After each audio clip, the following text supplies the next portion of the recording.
जय सीताराम, जय राधे श्याम। गौकर्ण की कथा है।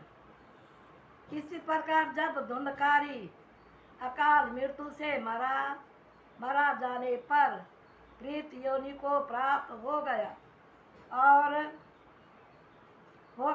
प्रीत योनि को प्राप्त हो गया और भूख प्यास गर्मी सर्दी तथा बरसात से व्याकुल हो रहने लगा। जब यह खबर गौकर्ण को मिली कि तुम्हारा भाई मारा गया, तो उसने गया काशी जाकर उसका श्राद्ध किया और जहाँ जहाँ तीर्थ यात्रा गया तो वहाँ उसका पिंड दान तथा इस प्रकार सब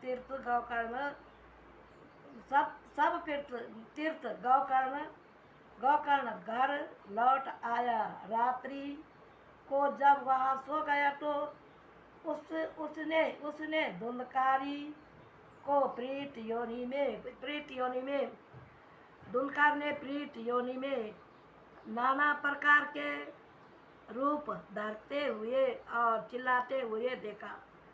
तब धैर्य धरकर कहने लगा कि ये भाई, तू भूत प्रेत है, बराह राक्ष है।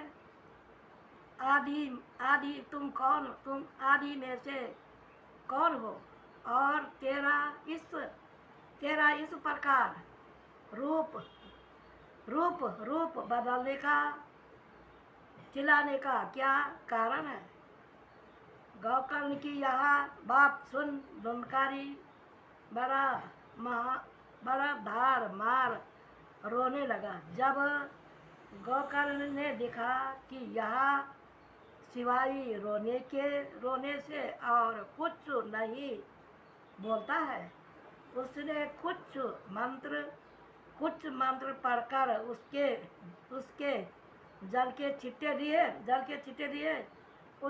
उन मंत्रित जल के छिट्टे लगने से प्रीत योनि में बोलने की शक्ति हुई। तो वह इस प्रकार कहने लगा कि हे भाई, हे गौकर्ण, मैं तेरा भाई धुंधकारी हूँ।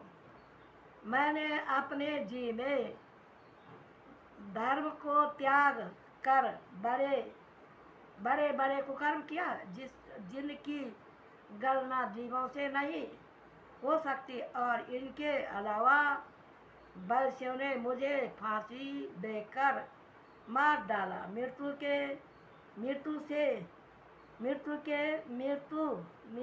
से मार दिया है। इसलिए मैं प्रीत योनि को प्राप्त हो गया हूँ और प्रीत योनि को प्राप्त हो गया। मुझे हवा को छोड़कर और कुछ खाने को नहीं मिलता तथा भूख प्यास सर्दी गर्मी से मैं दिन रात व्याकुल रहता हूँ। सो जिस प्रकार भी मेरे ऊपर दया कर ये भाई, मेरा उद्धार करो। यह सुन गौकर्ण ने कहा। गौकर्ण कहने लगा कि ये भाई, मैंने तेरे लिए गया जी तथा अन्य तीर्थ में श्राद्ध और पिंडदान किया। उनसे भी तेरे प्रीत योनि नहीं छूटी। इसका क्या कारण है? तेरी प्रीत योनि नहीं छूटे, इसका क्या कारण है? यह सुन धुंधकारी कहने लगा कि हे भाई, मैंने इतने घोर पाप किया है, जो जीवों से जिया, जो हजारों गया। मैंने इतने घोर पाप किया है कि जो हजारों गया श्राद्ध करने से भी हमारी मुक्ति नहीं होगी। सो कृपा कर कोई अन्य ऐसा उपाय करो जिससे मैं इस महापाप से छुट मुक्त हो जाऊं। यह सुन गोकर्ण ने धुनकार से कहा, हे भाई, इससे इसके लिए तुझको तुझको कुछ दिन और संतोष रहना संतोष संतोष से समय व्यतीत करना पड़ेगा, क्योंकि अब मैं जाकर तेरे उद्धार होने का कोई उपाय अवश्य सोचूंगा। इसलिए अब तू धैर्य धारण कर। यहाँ सुन गोकर्ण सो गया और दूसरे दिन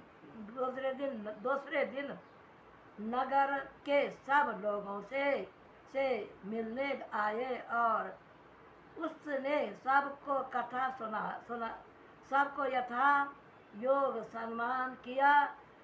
उसने गोकर्ण ने सबका यथा योग सम्मान किया। तदंतर अंतर अंतर अंतर बड़े बड़े महात्मा ऋषिश्वर पंडितों को अपने यहाँ बुलाकर कहा कि तथा योग आदर सत्कार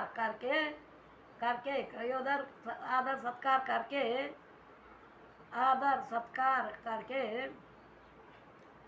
यह बुलाकर उनका यथा योग आदर सत्कार करने लगा कि हे महापुरुषों, इस प्रकार मेरा भाई धुंधकारी प्रीत योनि को प्राप्त हो गए है। सो जिस प्रकार वह प्रीत योनि से मुक्त हो वह उपाय कृपा करके बतलाइए। यह सुन सबने कहा कि इसके लिए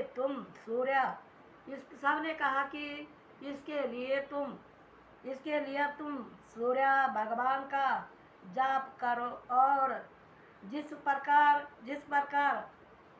प्रकार वह बताए उसी प्रकार उपाय करो। तदंतर गोकर्ण सूर्य भगवान की तपस्या कर उससे वरदान मांगा कि हे सूर्यदेव, जिस प्रकार मेरा भाई मुक्ति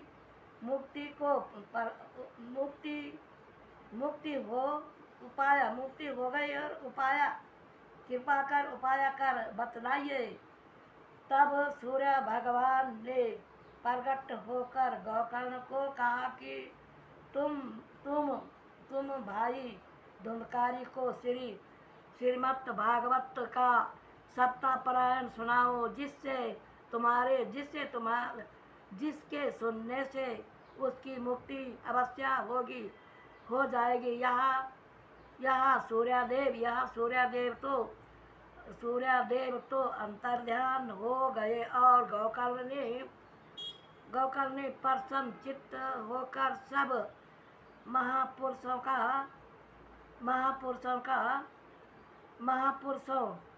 महापुरुष नगर के महापुरुषों और नगर के लोगों को बुलाकर सप्ताह यज्ञ प्रारंभ कर दिया। जिस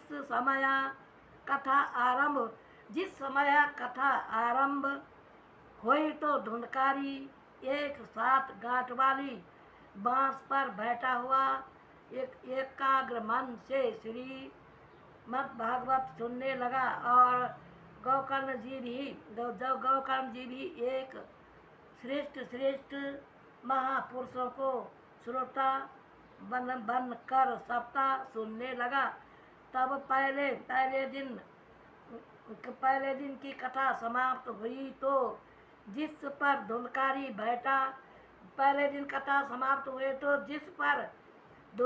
बैठा था उस गांठ की एक पोटली फट गई, जिसके शब्द को सुनकर लोगों का बड़ा आश्चर्य हुआ। दूसरे दिन कथा समाप्त होने पर फिर बांस की पोटली फट गई तथा तीसरी इसी प्रकार सातवें दिन जब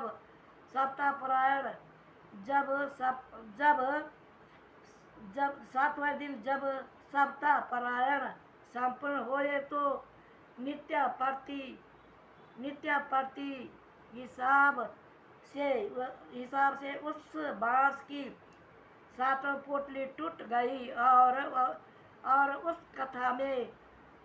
कथा के प्रभाव से धुंधकारी उस कथा के प्रभाव से धुंधकारी उस कथा के प्रभाव से धुंधकारी धुंधकारी प्रेत योनि से छुटकर दिव्य चतुर्भुजी होकर भगवान श्याम सुंदर के दुष्य हो गए। तदंतर वह दिव्य दिव्य रूपधारी धुंधकारी गोकर्ण के पास आकर प्रणाम करके करने लगा कि हे भाई कृपा नाथ, आपने मुझे बड़े घोर महापाप से छुटाकर कृतार्थ किया है, इसलिए आपको कोट कोट धन्यवाद है। तथा सिवाय श्रीमद् भागवत के महापापी सिवाय श्रीमद् भागवत के सुनने से महापापी को भी छुटाने वाला संसार में कोई दूसरा साधन नहीं है।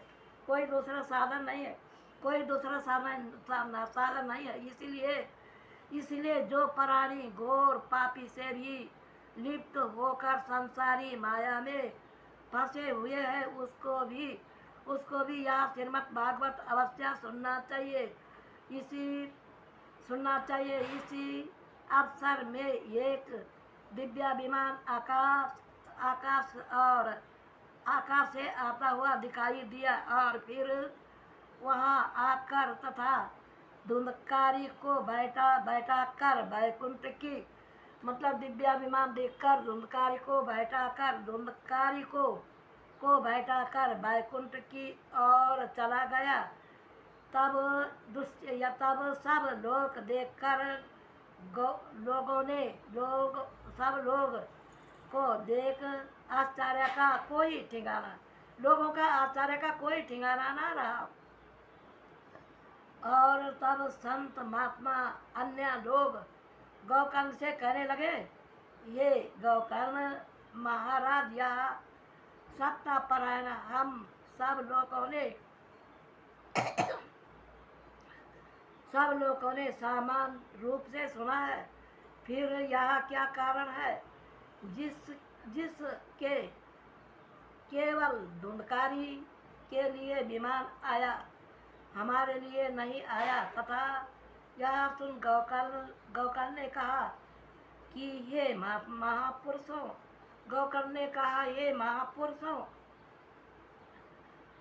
तथा ये कथा के सुनने में भी भेद रहा जाता है, क्योंकि जो कथा पूरी तरह मन लगाकर सुनता है उसको पूरा फल मिलता है, और जो लोग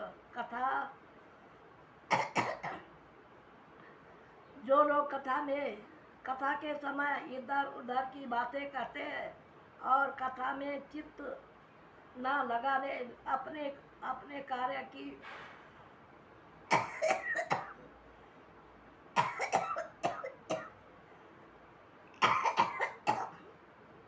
अपने कार्य की उदेर बुनने में लगे रहते हैं तथा सो जाते हैं, उनको फल की पूरी प्राप्ति मतलब फल तो मिलता है, पूरी प्राप्ति